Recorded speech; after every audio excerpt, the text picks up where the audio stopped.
Hello world, it's about 9 o'clock in the morning. It's Saturday the 28th of February 2015. The sun signs for March will be up later today. It's an interesting one.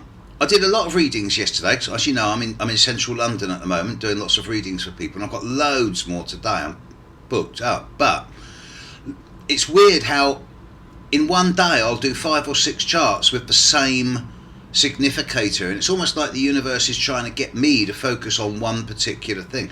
Like, for example, last week I did 3 or 4 readings in a day where they were all having moon conjunct or moon opposite Pluto.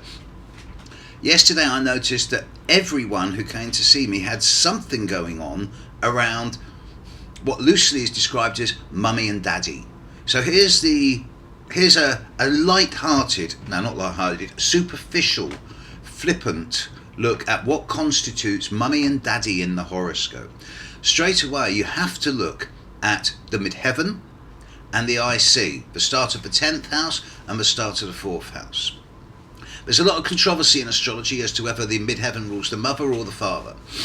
I'm pretty sure it's the father, because in Western society, and I practice Western astrology, it has been, up until fairly recently anyway, predominantly the male who goes out to work, who supplies the money, who brings the order in. It is the female who supplies the nurturing, the protecting, and keeps the home safe.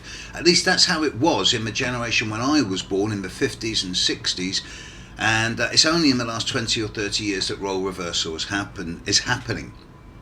Nevertheless, because the midheaven is also the part that rules career, ambition, goals, direction, as well as public image, status and profile, and authority figures such as God, teacher and employer, it seems to me that this should be the father in terms of the main authoritarian parent, and the IC relates to the main protective and nurturing parent.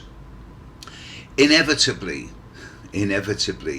it is Saturn that is normally the planet that takes up the mantle of the father or the main authoritarian figure in one's life. Often individuals born with Sun and Moon square, conjunct, opposition Saturn will grow up in challenging circumstances, not abusive. For aggression, nastiness in childhood, violence, abuse, you need to, well, you don't need, but often the significators are involving the Sun, Moon and Pluto or Neptune. But with Saturn, it's not abusive or aggressive, it's just restrictive, limiting, frustrating, a lack of affection, a lack of emotion. And often the father, with the people with a Sun-Saturn connection, is seen as either distant, absent, or unemotional, undemonstrative. Sometimes it's not only Saturn, sometimes Pluto can take the role of a father, but it's not that common.